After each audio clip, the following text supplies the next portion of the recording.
and microbial species, reduce pain considerably and improve knee joint function.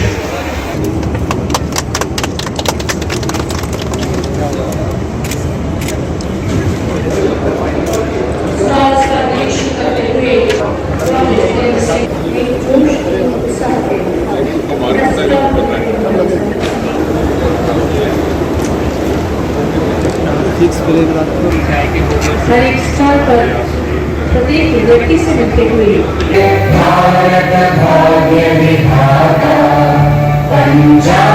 मुझे लगता है कि आंकड़े तो आपके पास उपलब्ध होंगे ही और साझा भी कर दिए जाएंगे कि 9 वर्षों में क्या परिवर्तन हुआ है, क्योंकि उसको समझने का एक तरीका ये भी है कि हम उसकी तुलना कर सकें कि 2014 से पहले का क्या दृश्य था। हर क्षेत्र में कई गुना अधिक विकास हुआ है, स्केल में भी, स्पीड में भी, गति भी बढ़ी, मात्रा भी बढ़ी। लेकिन उसके पीछे का जो भाव है उसको समझने की आवश्यकता है, क्योंकि उसका उल्लेख कम होता है। आप में से कुछ एक लोग जो पुराने समय से पत्रकारिता से जुड़े हैं, यदि आप स्मरण करें कि 2014 से पहले का क्या आलम था, कितनी बेजारी थी इस देश में, कितना निराशावाद था। हमारे बहुत सारे युवा दूसरे देशों में जाने के लिए अवसरों की तलाश में थे।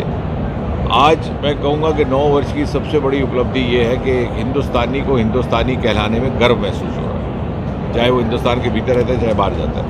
अभी सुनील जी आपके आगे स्टार्टअप की बात रखे रहती है, यहाँ पर आज स्टार्टअप का 2 दिवसीय एक्सपो हुआ है। आज स्थिति ये है कि जो विदेश के स्टार्टअप ग्रुप्स हैं वो भी भारतीय मूल के बालक बालिकाओं, लड़के लड़कियों को प्रेफर करते हैं, क्योंकि हमारे बच्चों में पूरी प्रतिभा भी थी, योग्यता भी थी, मेहनत करने का मादा भी था, आंखों में सपने भी थे, लेकिन उस प्रकार की अनुकूलता नहीं थी, उसका अभाव था जो मोदी जी ने दी। अनेकों ऐसे नए परियोजनाएं, ऐसी ऐसी योजनाएं, ऐसे ऐसे स्कीम, ऐसे ऐसे इंसेंटिव। अगर आप युवाओं को लें तो मुद्रा योजना प्रारंभ की गई, ना कोई गारंटी, ना कोई मॉर्टगेज, ना कोई गिरवी, बिना सूद के किसी सीमा तक आपको कर मिल जाता है, जैसे कि, और इतनी संवेदनशीलता से ये योजनाएं बनाई गई जैसे माता पिता अपने बच्चे को राशि, अपनी पूंजी जमा किए हुए देते हैं कि जाओ अपना काम धंधा शुरू करो। इसी तरह से उन वर्गों की भी चिंता हुई है जो प्रधानमंत्री स्वनिधि योजना, लगभग 40 लाख स्ट्रीट वेंडर्स को, कभी किसी ने सोचा कि ये भी एक तबका है। महिलाओं को लेकर के जहाँ एक तरफ युवाओं की चिंता हुई है, युवाओं का तो जैसे हम अभी बात कर रहे थे कि स्टार्टअप की संख्या 300-400 से बढ़ करके 1 लाख तक पहुँच गई, हम दुनिया में तीसरे दर्जे पर आ गए। कहने का अर्थ ये है कि अब वो मौका आ गया है, हमने जा कर के आपके माध्यम से समाज में ये समझाना है कि वो ज़माना जाता रहा जब सिर्फ और सिर्फ सरकारी नौकरी ही जीविका कमाने का, रोज़गार कमाने का जरिया था। अब इतने सारे और विकल्प आ गए जो सरकारी नौकरियों से संख्या में भी कई लाख ज़्यादा है और उसमें आमदनी भी कई गुना ज़्यादा है। और इसी बात से प्रमाणित होती है कि आज हिंदुस्तान 8-9 वर्षों के भीतर, 2016 में स्टार्टअप स्कीम पॉलिसी आई थी, 7-8 साल के भीतर हिंदुस्तान तीसरे दर्जे पर खड़ा हो गया। यानी हमारे यहाँ के युवाओं ने, हमारे नागरिकों ने ये प्रमाणित कर दिया कि वो बिना सरकारी तनख्वाह याफ्ता नौकरी के अपने स्टार्टअप और अपनी इनोवेशन से कई गुना अधिक जीविका कमा करके दुनिया के लिए मिसाल बन सकती है। महिलाओं का लीजिए तो अगर 12 करोड़ आपके शौचालय बने, 10 करोड़ गैस सिलेंडर गए, और ये महिला को सुविधा भी मिली, सुरक्षा भी मिली, उसको सुरक्षा और उसको सम्मान भी मिला। और हमने वो ज़माना देखा ऐसे ऐसे गांव में जहाँ पे महिलाओं को, और ये जो जितने भी सुधार लाए गए हैं, ये ना केवल आर्थिक सुधार हैं, सामाजिक सुधार हैं, बल्कि इनके दूरगामी परिणाम ये हमारी एक नई संस्कृति को जन्म देने वाले हैं। हमने वो समय देखा है जब महिलाओं को सुबह तड़के उठ करके शौच के लिए जाना पड़ता था खेतों में, ताकि बाद में पुरुषों की आवाजाही शुरू हो जाती। कितनी बड़ी राहत है। आप उस महिला से पूछिए जो उस परिप्रेक्ष्य में रहती है, उस देहात में रहती हो। ये कोई साधारण रिफॉर्म्स नहीं है। इसी प्रकार, और दूसरा, एक नया कल्चर लाने का प्रयास, वोट की राजनीति से उठ करके। ये नहीं पूछा कि धर्म क्या है, मज़हब क्या है, हिंदू है, मुसलमान है, ठाकुर है, ब्राह्मण है। जहाँ जिस चीज़ की आवश्यकता थी दी गई। जब ये 10 करोड़ घरों में गैस सिलेंडर गए हैं, और ऐसे ऐसे हम मोहल्ले में गए हैं जिन्होंने शायद कभी बीजेपी को वोट ना दिया हो, लेकिन उनको इसका लाभ पहुँचा।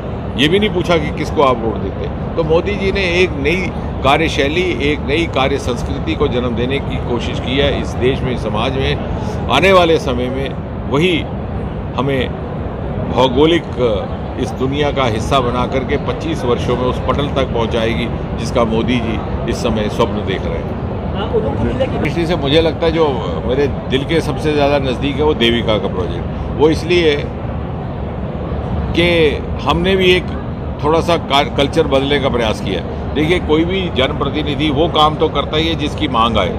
जब धरना प्रदर्शन उसके घर के आगे लगता है तो वो काम आगे बढ़ाता है, लेकिन आज के युग में, आने वाले समय में जनप्रतिनिधि का काम ये होगा वो अध्ययन करे, शोध करे, स्टडी करे और देखे कि इस जगह के लिए किस चीज़ की आवश्यकता है। He has to lead, not to be led. और वो अपने समाज को समझा कि देखिए यहाँ इस चीज़ की आवश्यकता है। तो जैसे ही ये जल सुंदरीकरण का कार्यक्रम शुरू हुआ देश भर में और गंगा का प्रोजेक्ट शुरू हुआ, तो हमारे जहन में आया कि उधमपुर को भी इसका लाभ मिलना चाहिए। देविका को गंगा की बड़ी बहन कहते हैं और मुझे आभार प्रकट करना है, मोदी जी ने इसमें हमारा सहायता की, सहयोग किया और स्वयं आकर के इसकी घोषणा की वर्चुअली जब वो जम्मू पधारे थे सन 2019 जनवरी फरवरी में।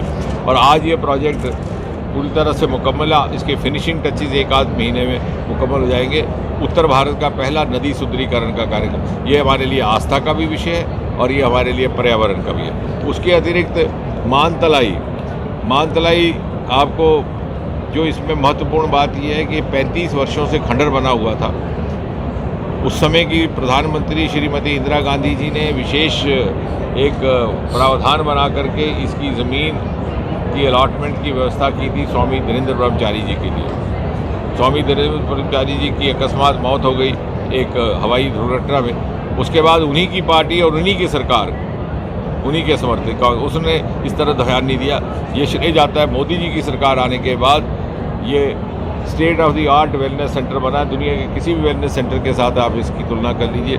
यहाँ पर वेलनेस सेल्स भी है, यहाँ पर स्विमिंग पूल भी है, यहाँ जिम भी है, यहाँ पर मेडिटेशन सेंटर्स भी हैं और यहाँ पर हेलीपैड भी है ताकि दूर विदेश से लोग आ सकें। और ये एक बहुत बड़ा पर्यटन स्थल भी बनेगा, रिलीजियस टूरिज्म। और जब जैसे तिरुपति बालाजी का मंदिर बन गया जम्मू में, तो मुझे लगता है कि माता वैष्णो देवी को केंद्र बिंदु बनाते हुए एक बहुत बढ़िया रिलीजियस टूरिज्म सर्किट भी बनेगा। साथ ही साथ मानसर को भी केंद्र के सहयोग से 200 करोड़ रुपए का प्रोजेक्ट दिया गया है। एक स्वराज्य स्कीम शुरू हुई है जिसके अंतर्गत कुछ एक पर्यटक स्थलों को और झीलों का सुंदरीकरण विकास होगा, उसमें मानसर को शामिल कर दिया गया। उसका थोड़ा बहुत काम शुरू हो गया है, लेकिन जो केंद्र के सहयोग से होना है उसमें जब वो शुरू होगा तो उसमें और ज़्यादा गति आ जाएगी। इसी प्रकार उधमपुर वो शहर है जहाँ हिंदुस्तान का पहला हाईवे विलेज का प्लान है, आपके गढ़ी के पास। थोड़ी देर के लिए वो काम रुक गया था क्योंकि कोविड वगैरह आ गया। तो जैसे ही हाईवे विलेजेस का कॉन्सेप्ट हिंदुस्तान में आया तो 2 हमने हाईवे विलेज अलॉट करवाए थे, एक कठुआ के लिए, एक उधमपुर के लिए। कठुआ वाला रोकना पड़ा क्योंकि वहाँ 6 लेनिंग का काम शुरू हो गया, तो बाद में उनको लगा कि शायद उसकी लोकेशन बदलनी ना पड़े, इसलिए इसको अभी फ़िलहाल रोका है। उधमपुर वाला अभी प्लान में है। और मेडिकल कॉलेज की किसी ने मांग नहीं की थी। ये वो काम है जिनकी कभी कोई मांग नहीं हुई। मानतलाई की किसी ने मांग नहीं की थी, लेकिन ये हमारे जनप्रतिनिधियों ने खुद शोध करके कहा कि हाँ, ये हमने जनता को समझाना है कि ये आपके लिए है। और ये एक वाहिद कॉन्स्टिट्यूएंसी है मात्र पूरे देश में लोकसभा की जहाँ 1 नहीं 2 नहीं 3 मेडिकल कॉलेज केंद्र के सहयोग से स्थापित किए गए हैं। कठुआ में भी, उधमपुर में भी और डोडा में भी किसी को कभी कल्पना नहीं थी कि वहाँ पर मेडिकल कॉलेज होगा। ज़्यादा से ज़्यादा उनकी सोच जाती थी कि महिला कॉलेज हो, वुमेन कॉलेज हो। तो कहने का तात्पर्य है कि एक नेशनल लेवल के भी प्रोजेक्ट्स हैं। कलाड़ी को हमने डिस्ट्रिक्ट प्रोडक्ट बनाया और हमारी ये कल्पना है, ख्वाहिश भी है कि आगे चल कर के मिल्क प्रोडक्ट्स के लिए उधमपुर जाना जाए देश भर में, जो इसका पोटेंशियल भी है। सर, अमरनाथ यात्रा आने वाली है, कल हम इसे देखते हैं, और जो पिलग्रिम्स आने वाले हैं बाहर से, क्या मैसेज रहेगा एज ए सांसद और एज ए MOSPMO? नहीं, मैंने तो उस दिन उत्तर प्रदेश में भी ये बात आई तो हमने सबसे पहले कहा कि अगर 62 दिन की अमरनाथ यात्रा इस बार हो रही है तो वो अपने में ही एक स्टेटमेंट है, उसके बाद कुछ कहने की आवश्यकता नहीं। और वो दो स्तर पर एक संदेश जाता है। एक तो ये कि अब सरकार में इतना आत्मविश्वास है।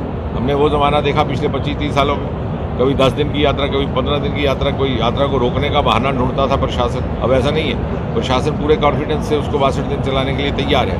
और दूसरी तरफ लोगों का उत्साह, जिस तरह से लगभग 2.25 करोड़ पर्यटक आए हैं कश्मीर, जम्मू कश्मीर में और कश्मीर घाटी में विशेषकर पिछले सीज़न में, तो कभी कभी ये सोचकर लगता है कि साहब इतने सारे लोगों को कैसे उनकी व्यवस्था की जाएगी।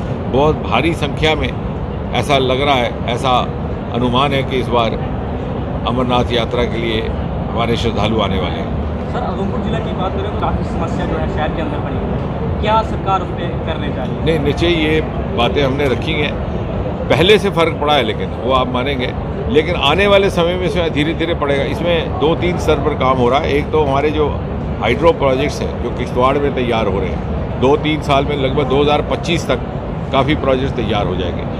उत्तर भारत में सबसे बड़ा पावर हब किश्तवाड़ रहेगा। 1000 मेगावाट पक्कल टूल, लगभग 800 मेगावाट कीरू का प्रोजेक्ट, रेटले, वो भी श्रेय इस सरकार को जाता है। जब 9 साल की बात की जाती है तो ये 9 साल के वो प्रोजेक्ट्स हैं, 69 प्रोजेक्ट्स जो पिछली सरकारों ने या तो रोक के रखे थे या चलते चलते रोक लिए। रेटले प्रोजेक्ट 2013 में रोक दिया गया, दूसरे प्रोजेक्ट्स के अप्रूवल ही नहीं थे होते, अब सारे प्रोजेक्ट्स लगे और जब वो आएगा तो सारे क्षेत्र में बिजली, मुझे लगता है ना केवल उसकी ज़रूरत पूरी होगी बल्कि सरप्लस भी हो जाएगी। तो थोड़ा समय लगेगा, लेकिन उस तरफ आपका कहना ठीक है, सरकार पूरी तरह संवेदनशील है। लेकिन सर उधमपुर गाँव में आप नहीं, उसके लिए कर रहे हैं। मैंने इनको सुझाव दिया है प्रशासन को कि थोड़ा सा आप सोलर वोलर का भी पूरा इस्तेमाल करो, क्योंकि हमारे अभी एक्चुअली स्वभाव और में नहीं है वो चीज़। नहीं तो एक स्कीम आई हुई है, आपके माध्यम से मैं चाहूँगा आप लोगों को बताओ, घर में सोलर लगाने की स्कीम आई है केंद्र सरकार से, और यहाँ पर जो हमारा साइंस एंड टेक्नोलॉजी विभाग है, सौरभ भगत उसके कमिश्नर हैं, उनके थ्रू जा रही है। उसमें आपको सब्सिडी भी मिलती है, 60% तक सब्सिडी है, 50% तक सब्सिडी है, और जो आपने बाकी का लगाना है उसके लिए आपको लो इंटरेस्ट पर जेके बैंक से लोन भी मिलता है, मतलब वो कर भी मिल जाता है। और आप घर में सोलर लगाएं, 24 घंटे बिजली रहेगी, आपको उस पर निर्भर नहीं करना पड़ेगा, और वो बिल्कुल कम कीमत पर। तो मुझे लगता है कि वो भी हम थोड़ा सा प्रचार करें। हमने मशेल यात्रा जो होती है, आपने देखा हो, जो किश्तवाड़ ज़िला में आता है, वहाँ पर 2014 में जब हम सांसद बनकर आए तो देखा कि ना वहाँ टॉयलेट था, ना वहाँ मोबाइल चलता था, और ना वहाँ बिजली थी। आज तीनों चीज़ें हैं। हमने मोबाइल टावर कहीं कंपनीज़ को आग्रह करके कहीं ना कहीं से उसका इंतज़ाम करवाया, टॉयलेट्स MP फंड से बने, और सोलर के लिए एक प्रोजेक्ट अलग से दे दिया, क्योंकि अगर हम इंतज़ार करेंगे बिजली की तारें बिछेंगी और किश्तवाड़ से या डोडा से या उधमपुर वहाँ बिजली पहुँचेगी तो कई साल ज़माने लग जाएंगे। अब उनका अपना एक सोलर प्लांट बन गया। तो जो आधुनिक हमारे पास विकल्प हैं उनका भी तो हम थोड़ा सा इस्तेमाल कर सकते हैं।